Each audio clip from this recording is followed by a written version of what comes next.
Yes, sir. So here we go. A day in the life as an intern.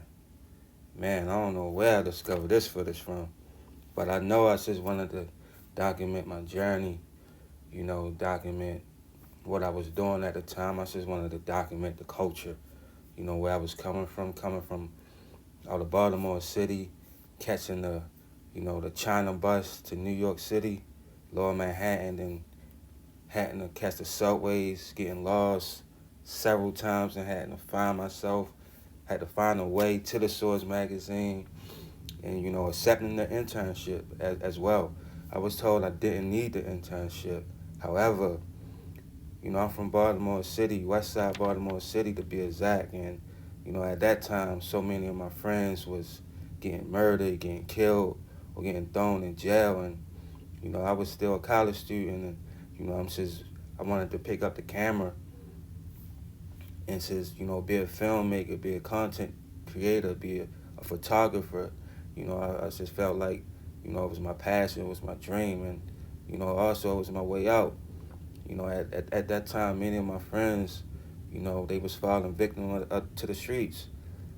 And I ain't want that life no more. I ain't want to be in that life no more. So this was my outlet, and I was giving it all I got, and I was eating off the $2 menu, the $5 menu. I was going broke, living on my cousin's couch, trying to graduate from college and taking an internship that my counselors and school advisors said you don't need.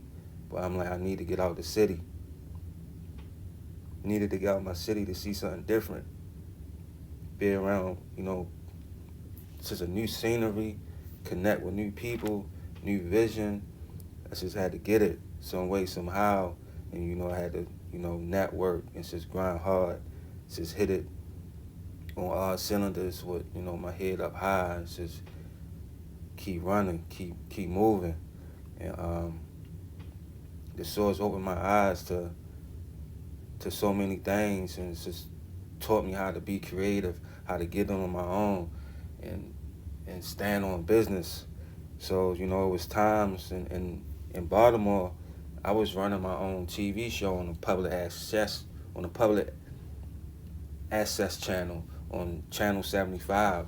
I had my own segment show, where I was just recording hip hop, recording entertainment, recording fashion for local artists and talents in my city. And it was times I would bring whatever I'm filming in Baltimore, I would bring that up to New York, and whatever I'm filming in New York, I would bring it back down to Baltimore and then put it on my show, on my show. So it was like a win-win situation, and man, I don't know how I did it, how I was getting in contact with these people, but you'd think that the Source was, throwing me connections with managers and stuff like that. They wasn't. They wasn't. I had to hit the ground running. I had to get in the mud.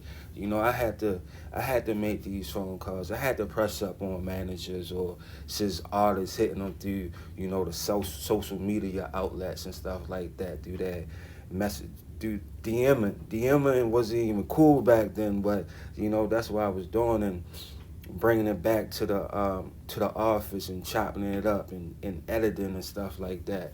So man, I was rapping for the city. I was rapping for my city in Baltimore, but I also was rapping for the city up New York too as well. They showed me love, and I blended in well. They kind of thought I was from New York, and but I wasn't from New York.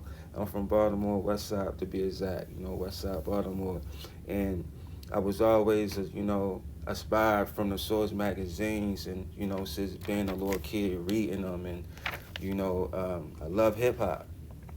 you know, Hip hop, gave me, helped me to find my vision, helped me to find my dreams, and since going to school, listening to Nas, and he paints so many vivid pictures that can story tell, you know. So I was creating these stories in my head, these images in my head as movies, just listening to some of these songs and stuff like that. So you know, that's what got me into like wanting to be a filmmaker, wanting to be a, you know, a music director and stuff like that. I can hear a song and I can just picture some, you know, some great content, some great imagery in my head, you know, as I'm going to school. And it's just I wanted more out of life, you know. And you know, instead of, you know, selling drugs or selling guns or, you know, killing people and stuff like that, I ain't want that. And that's all I was seeing in my neighborhood, in my neck of the woods. And I just wanted something new. I just wanted something different. And this is what I wanted to be a part of. And thank you, the source, for opening my eyes and allowing me to see it, allowing me to be a part of this and know what it takes. And so now I feel like, hey man, you see me with my feet up in here and stuff like that. I'm getting a little too comfortable. Showtime, yeah, man. You catch me off guard a little bit, but we're gonna go into some more footage of that behind the scenes of the Dope Boy music a little bit. You know, right now I'm working hard as usual. You know, you saw me when I was vacationing. You know, on my birthday weekend, I was still working hard right quick, but it's showtime, baby. So we gonna shine till we grind. Shouts out to my man Digger S. So we gonna, you know, big up to Boss Man, man. Boss Man been doing it real big in Baltimore. You know, he's one of the few artists that, you know, take the radio and just take everything by storm. So, you know, shouts out to Boss Man. You know, he make good music. So he also had to deal with MySpace and Interscope. So shouts out to that. But right now, support that re-up mixtape. Go get that. Boss Man, what it is.